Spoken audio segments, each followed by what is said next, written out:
Olá, gente, tudo bem? Espero que sim, viu? Temos passado os dias difíceis, mas até que eu creio que o Senhor Jesus ele tem nos ajudado. E hoje nós vamos compartilhar de mais uma aula da EBD, tá? Aula da lição da Escola Bíblica Dominical. Em tempos difíceis, né, a gente tem se adaptado a essa forma de estudo, essa forma de ensino. E eu quero que você hoje, mais um dia, compartilhe comigo dessa lição, tá? Hoje é a lição de número 10, para você que tem a revista, IBD Galera de Cristo. Vamos falar um pouco sobre fidelidade. Fidelidade, o preço da fidelidade. E o que é fidelidade, né? A gente às vezes se pergunta. E a gente, durante essa aula, a gente vai poder entender um pouco sobre isso, sobre a fidelidade. E vamos falar também da igreja de Filadélfia, uma igreja que está contida lá no Apocalipse, capítulo de número 3 e versículo de número 7. Eu quero fazer essa leitura com você. Desde já eu quero agradecer a todos vocês que continuam nos assistindo, continuam compartilhando, e eu creio que Deus ele tem bastante bênçãos para entregar na sua vida, tá bom? Eu creio que nesse tempo que a gente tem vivido, Deus ele tem nos dado estratégias, e essas estratégias, tudo coopera para o bem daqueles que amam a Deus. E se hoje você está aqui me assistindo, graças a Deus por isso, tá bom? Vamos lá para a palavra de Deus na Bíblia, Apocalipse, capítulo de número 3, versículo de número 7. Eu vou ler até o versículo 11, tá, com vocês? Vamos lá. Diz assim: aonde o que está na igreja de Filadélfia, escreve isto. Isso diz o que é santo, o que é verdadeiro, o que tem a chave de Davi, o que abre e ninguém fecha, e fecha e ninguém abre. Eu sei as tuas obras, eis que adiante de ti pus uma porta aberta e ninguém pode fechar. Tendo pouca força, guardaste a minha palavra e não negaste o meu nome. Eis que eu farei aos da sinagoga de Satanás, aos que se dizem judeus e não são, mas mentem, eis que eu farei que venham e adorem prostrados a teus pés e saibam que eu te amo. Como guardaste a palavra da minha paciência, também eu te guardarei da hora da tentação que há de vir sobre todo o mundo, para tentar os que habitam na terra. Eis que cedo venho, sem demora. Guarda o que tens, para que ninguém tome a tua coroa. Gente, aqui no princípio da lição, da nossa lição, a gente está falando sobre o preço da fidelidade. E lá no ponto de debate tem umas perguntinhas que dizem assim: quem eram os cristãos de Filadélfia? Por que eles não receberam exortação? Quais características os distinguiam das demais igrejas de Apocalipse? Vocês lembram? Na carta de Apocalipse, que Deus revelou para João e João escreveu, ele especifica 7 igrejas naquele livro.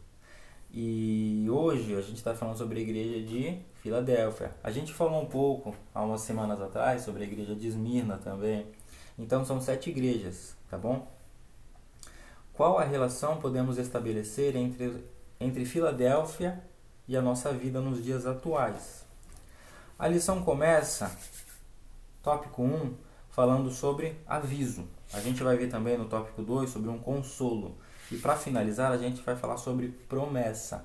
Então a gente entende que Deus nos dá um aviso, depois Ele consola a gente na metade do caminho, né, durante a nossa caminhada, e nos promete que no final disso tudo nós teremos uma grande vitória, tá bom? Então, para já entrarmos na nossa aula, quem eram os cristãos de Filadélfia? Eram cristãos que não receberam repreensão. No final da carta, Deus diz para eles: guarda o que tens para que ninguém tome a tua coroa.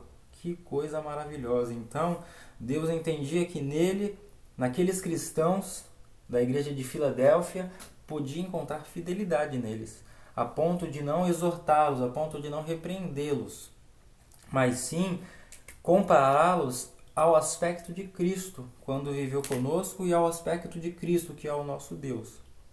Esses aspectos está descrito aqui no primeiro tópico: santo e verdadeiro. 2 aspectos que aquela igreja ela tinha, que elas conseguiam representar Cristo aqui na terra. Eu sempre gosto de bater nessa tecla. A gente tem que ser, nós, cristãos, a igreja do Senhor, devemos buscar como exemplo a Cristo. buscar ser cada dia parecido com Ele, porque é com Ele que nós devemos nos parecer. Foi Ele quem nos salvou, Ele nos perdoou, Ele nos justificou, e se hoje nós estamos vivos é pela sua graça, pela sua misericórdia. Então, o escritor aqui ele tá dando esses exemplos, né?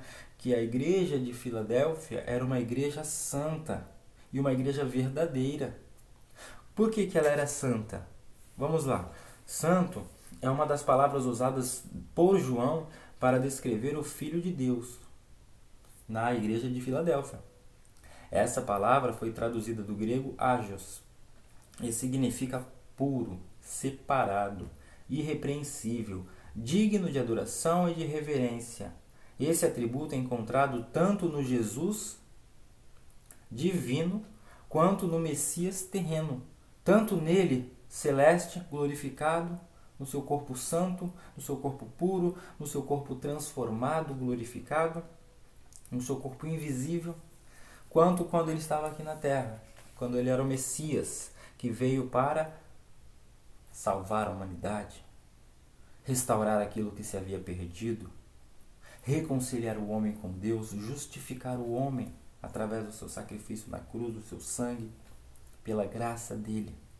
Então, que nós possamos entender o quê? Que, baseados na igreja de Filadélfia, conforme a pergunta aqui, qual a relação podemos estabelecer entre Filadélfia e a nossa vida?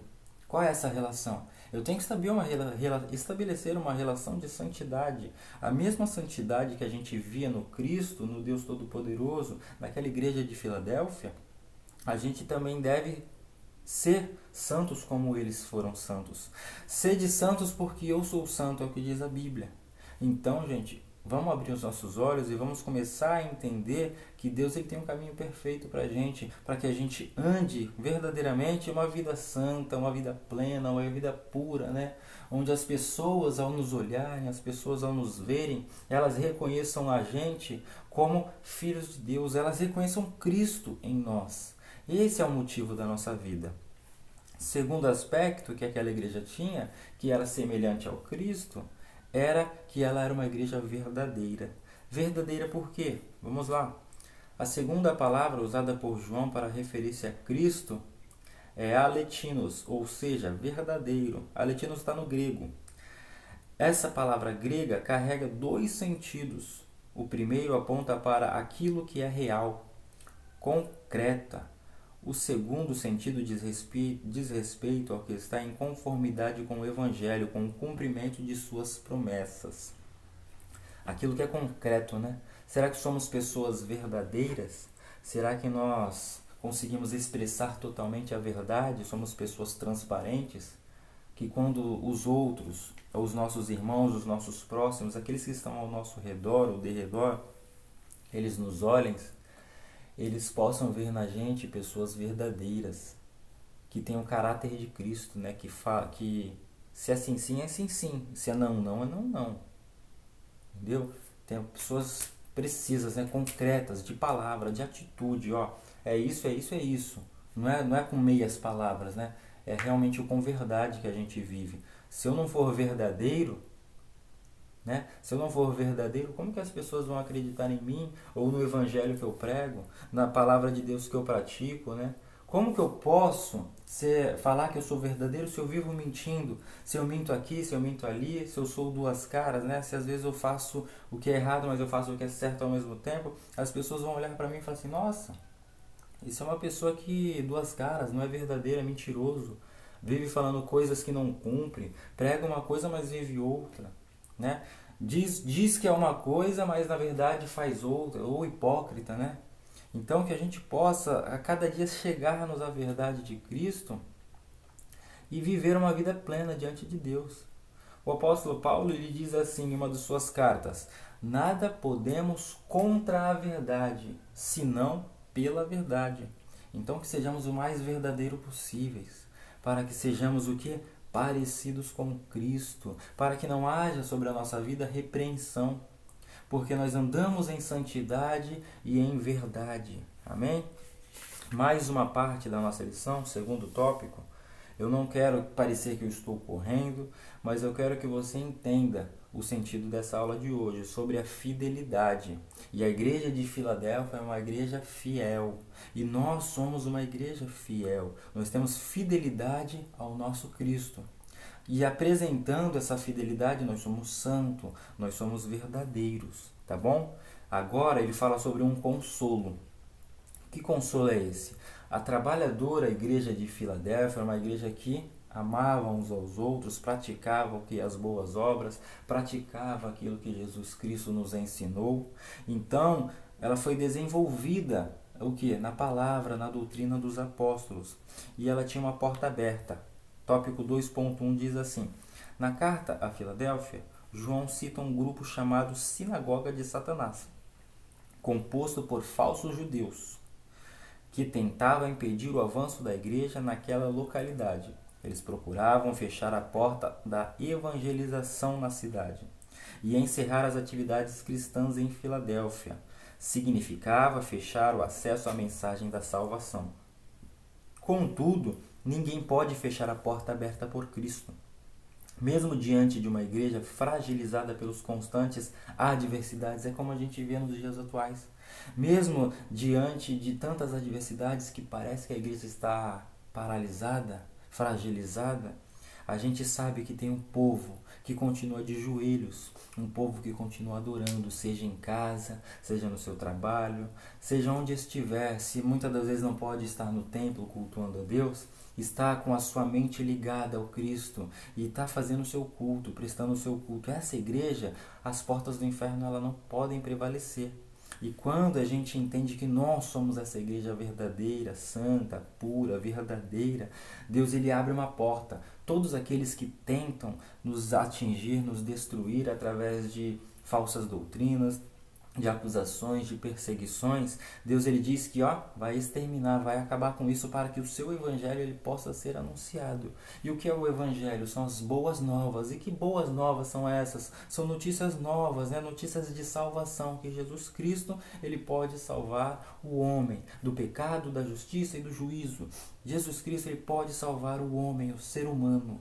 Então, você que me ouve, entenda isso. Jesus ele é a solução para todos os problemas do mundo, tá bom? Em segundo exemplo de consolo, a verdadeira vitória. Como consequência de sua integridade, Filadélfia ficou conhecida por todos como a amada do Senhor. Ela teve o grande privilégio de experimentar o amor de Cristo sem ouvir repreensão dele. Deus manifestou a sua beneficência nela de tal maneira que até seus inimigos perceberam e reconheceram o tamanho do amor de Deus.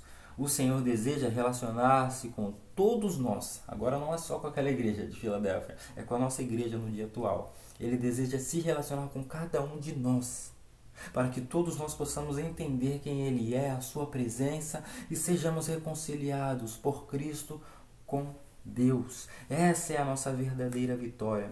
Contudo, nem todos tinham esse pensamento. Muitos judeus acreditavam que a salvação era uma exclusividade apenas do povo judeu.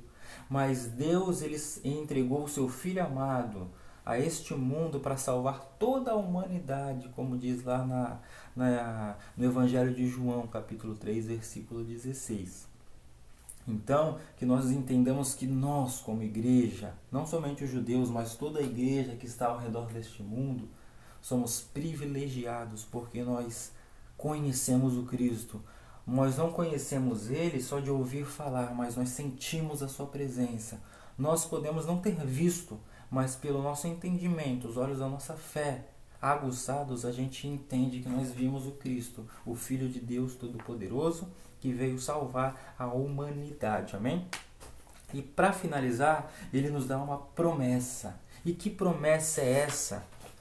1. A coroa. 2. Sermos coluna no seu templo.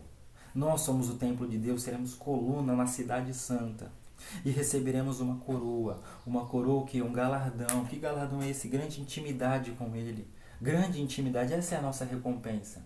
Você lembra lá em Gênesis, quando Deus ele chama Abraão, que ele fala para Abraão, Abraão, anda na minha presença e ser perfeito. Como que nós atingimos a perfeição em Deus? andando na presença dele, não nos desviando do caminho dele. E outrora, né, ele chega para Abraão e fala assim para ele, ó, eu sou o teu galardão, a tua recompensa, a minha presença, intimidade comigo, eu sou o teu galardão. Então qual é o galardão que ele vai nos dar? É ele mesmo, gente, é ele mesmo. Em Apocalipse 3, capítulo 3, que nós estamos lendo hoje, falando sobre fidelidade, né? Uma igreja fiel que não se descontrola, uma igreja que, diante da adversidade desse mundo, ela continua ali fiel, santa, verdadeira, guiada nesse caminho de Deus. No capítulo 3 e versículo 11, ele fala assim, Jesus, o próprio Jesus, ele fala para aquela igreja, eis que cedo venho, sem demora. Ele fala que não vai demorar. Às vezes parece que Deus está demorando, mas não. Ele é um Deus de princípios, um Deus de propósito.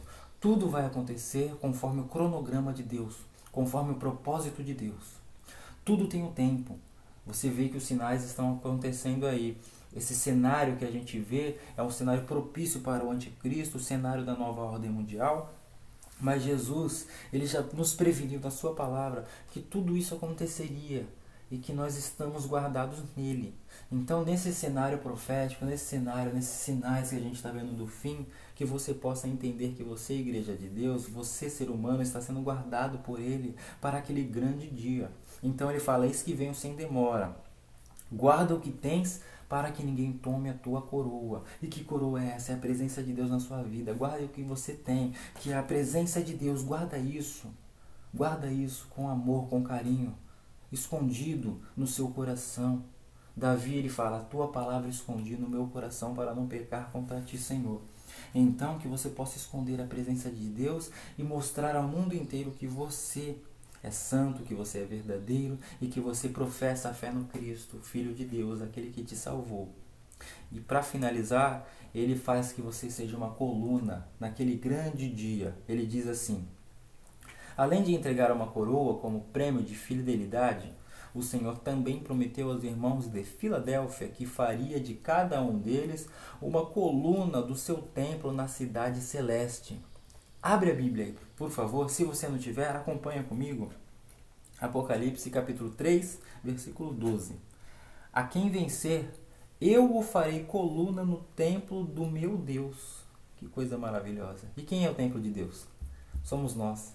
Paulo, na sua carta aos Coríntios, ele fala que nós somos o templo e morada do Altíssimo, né? Então ele fala aqui, João, nessa carta, ele fala, a quem vencer eu farei coluna no templo do meu Deus, e dele nunca sairá. Nunca sairá.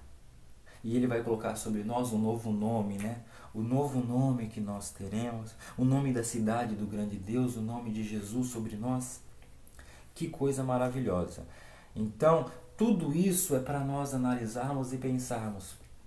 Nós temos que viver uma vida santa, uma vida irrepreensível, que Deus, que Jesus, ele possa olhar para nós e nos chamar de santos, de verdadeiros, de puros, de igreja que não se corrompe. Nós somos o corpo de Cristo aqui na terra. A extensão do corpo dele aqui na terra somos nós. Então fazemos jus a isso. Vamos viver uma vida perfeita, uma vida correta, uma vida plena, né? Uma vida justa, uma vida pura, que fala de santidade, que fala de verdade. Sei que nós não somos perfeitos, verdadeiramente, como seres humanos, nós somos falhos, mas nós buscamos andar na presença de Deus para atingirmos a perfeição em Cristo, tá bom, gente? Eu quero que Jesus abençoe sua vida, que você seja hoje curado de qualquer vício mental, de qualquer angústia na sua alma. Eu quero que você seja hoje salvo na pessoa de Jesus Cristo e abençoado, tá? Que Deus ele abençoe seu dia e até a próxima, gente, tá? Deus abençoe.